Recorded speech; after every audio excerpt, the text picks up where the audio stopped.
ព្រឺអចិត្តស្រីចាំងខ្នងភ័យផងព្រួយផងមិនដឹងថាខុសឆ្គងមកពីអីចេះតែភ័យមិនបាត់ជួយទីគ្នាតិចមើលណែអីស្អីថាក៏គ្រូខាពុកតែមើលមុខមិនក៏គ្រូខាម្ដាយហើយជើងលេខបញ្ជាក់ច្បាស់ហើយតែអាលេខចុងក្រោយដូចគេមានខុសអីទេរងថ្ងៃឲ្យជួយធ្វើការឲ្យខ្លះហើយនៅផ្ទះធ្វើអីពេលទំនេរព្រោះរឿងវាអញដែលខុសតែអញស្មានឲ្យគេនៅអោលនិយាយថាបើអល់មកភូមិមកឲ្យអញទេក៏ឈប់យ៉ាងនេះព្រោះតែគ្នាឯណេះថ្ងៃមនុស្សផ្ទះក៏តែដើរផឹកស៊ីអួបនូជាមួយខ្លាទាំងពីរចិត្តនំពួកវីព្រមមិនតន់មុំមីបបួលគ្នាផឹកបាត់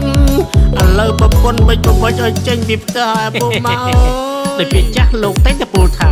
ទាំងគ្រួសារជាគ្នាទើបរីចម្រើនអនាគតភ្លឺស្វឹងហេតុការណ៍ចំណុចដែលចាប់ផ្ដើមប្រិយប្រពន្ធជាយូរចិត្តគ្នាគ្រួសារមានសុភមង្គលហើយតទៅសុខដុមរមនាហើយបាច់មើលពីណាទេមើលតែគ្នាមើលផឹកស៊ីគ្រប់ពេលវេលាមិនដែលឃើញប្រពន្ធមកតាមទេឃើញហើយមើលទៅវាហើយយកគ្នាជាគំរូទៅយកគ្នាជាគំរូត្រូវពុកម៉ាត្រូវ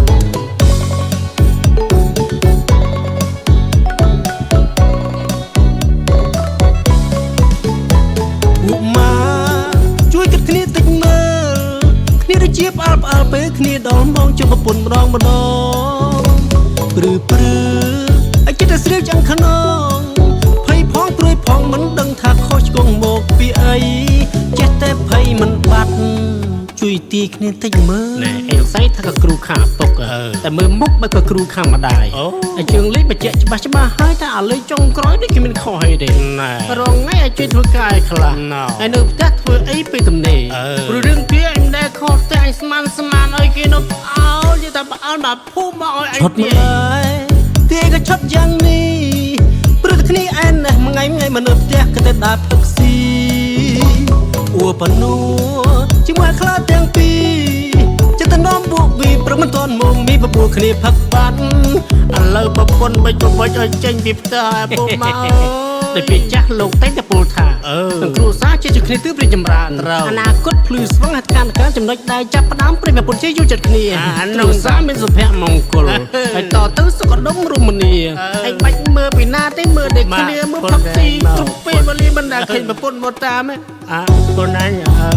អញក៏ដូចតែមានខុសឲ្យបានតែផឹកស៊ីអូបនួគេដេញចេញពីផ្ទះតែប៉ុណ្ណឹងអានេះវាចឹងតាហើយចាយចាំការមិនទៅការទទួលទាននៃជាតិសូរ៉ាវាពិតជាបង្កគ្រោះថ្នាក់ដ៏ខ្លាំងបំផុតនៅពេលដែលយើងគ្មានសាច់ខ្លែម